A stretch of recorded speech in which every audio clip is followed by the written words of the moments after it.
Let's continue. Sorry for the internet interruption.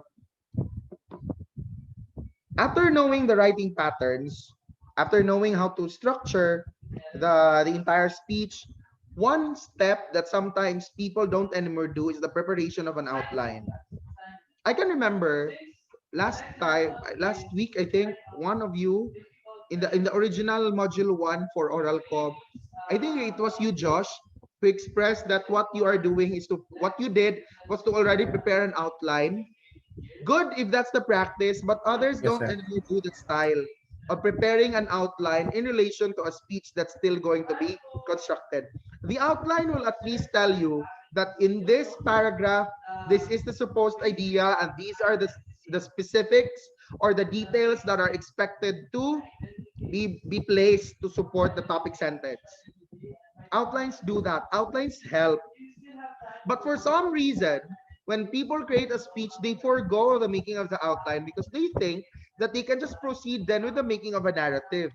But like what I said at the start of this discussion, if that technique helps you create a good speech, embrace it. I mean, but there's also nothing wrong if you try to also follow the highly suggested steps in the writing process. Now that the outline is done, we proceed with the creation of the body, introduction, and conclusion. Please notice that the steps begin with no, that for these three, the steps suggest that you begin with the making of the body. Next would be the introduction. Next would be the conclusion. The simple reason here is the speech must not compromise the body because a good introduction has already been made. The introduction and the conclusion need to agree or to match the body of the speech. Thus, the body has to be constructed first. The body has to be developed first. And there are ways to do it. Like the examples would be to present real life or practical examples, you show statistics, you present comparisons, and you share ideas from experts or practitioners. So that's highly suggested. Next to this, once the body has been made, you can then be ready to proceed into making the introduction, which will be followed by the making of a conclusion.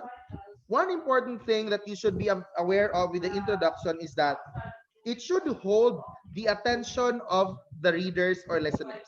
It should get it should get and hold the attention of the readers and the listeners.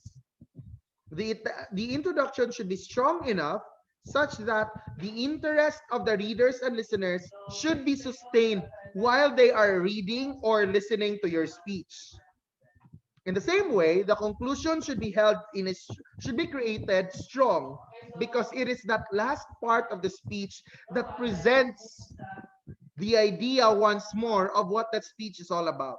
The last impact comes from the conclusion. It should be impactful to the point that the readers or listeners should, at the end of the day, they should be reminded of what you presented in your speech or what you said to them if the speech was delivered in front of the audience. They should bring with them the message that comes from your speech.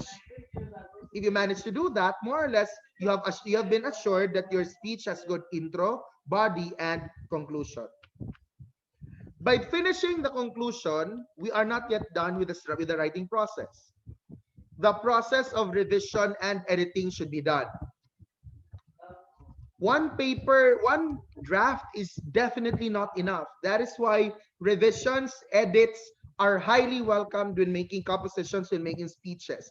According to Andrew Dlugan 2013, we edit according to 6 principles. The first is you edit for focus, meaning you edit to remind yourself that the speech should be within the central message. Your speech should be confined in the main idea or in the thesis that limits the discussion.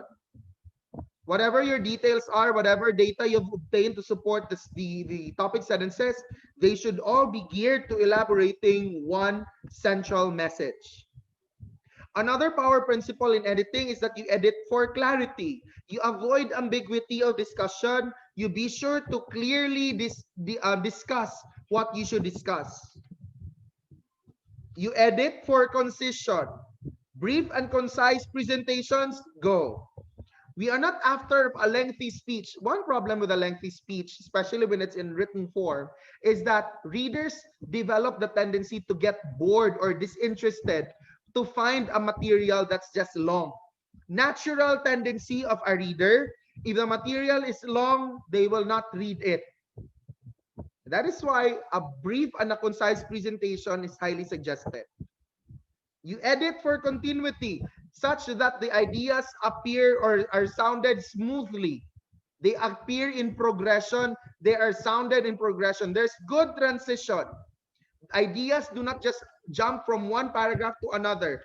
Paragraphs, sentences should remain connected. Transition and coherence should be established in your work. You also edit for variety. Variety, of course, adds spice. It adds more drama, not drama. The word drama sounds wrong because it just might create an embellished work. It adds creativity to your work, such that your work will not anymore appear boring.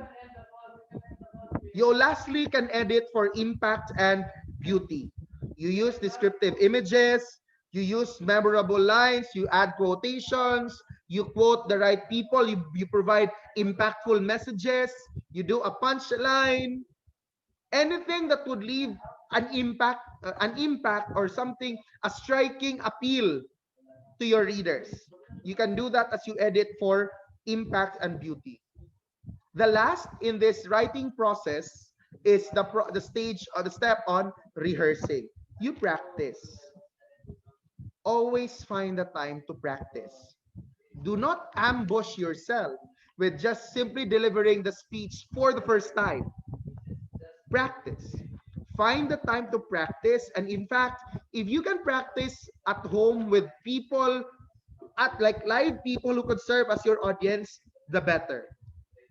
If you could have already a small audience at home, that would be great.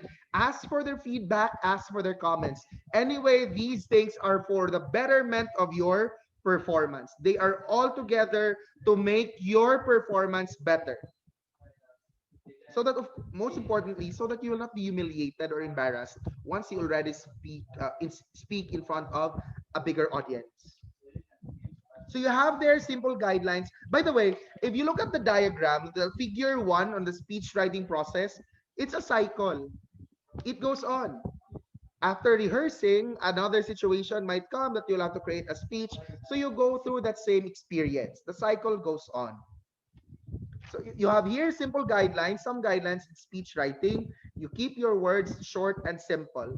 Like all other compositions, speech writing is not a contest of highfalutin words. We are not there to impress people with our vocabulary. While a few may be impressed, the danger of using highfalutin words is that you don't get understood by the majority. While some may say, wow, the words are really good, the words sound different. But if you are to ask the audience of whether they understood everything, they just might have some problems with fully understanding your message because of your choice of vocabulary. Simple words, the better. Avoid jargons, acronyms, or technical words because they can confuse your audience. In as much as you are probably going to use a technical term as if your speech is for a particular field, again, ask yourself of the kind of audience that's listening to you. If this audience is composed of people who belong to that field, then I think it's fair enough that you use that jargon.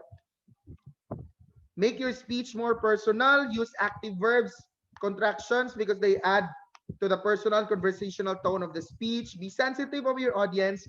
Use metaphors and other figures of speech, and also manage your time well. If there's a time limit, okay, follow the time limit. If there's none, do not just also enjoy speaking for so long because it just might appear to be very dragging. Do not also speak too fast because a time limit is imposed. Speaking too fast also compromises the content of the speech that you're trying to deliver. So those are the principles of speech writing. Questions? Questions? Still, I can see you. I think that it really has a problem with the internet.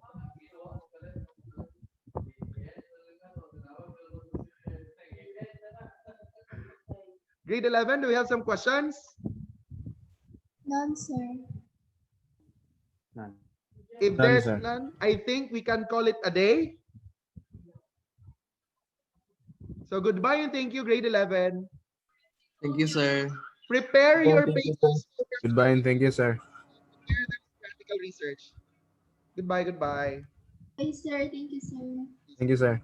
Bye, sir. Thank you.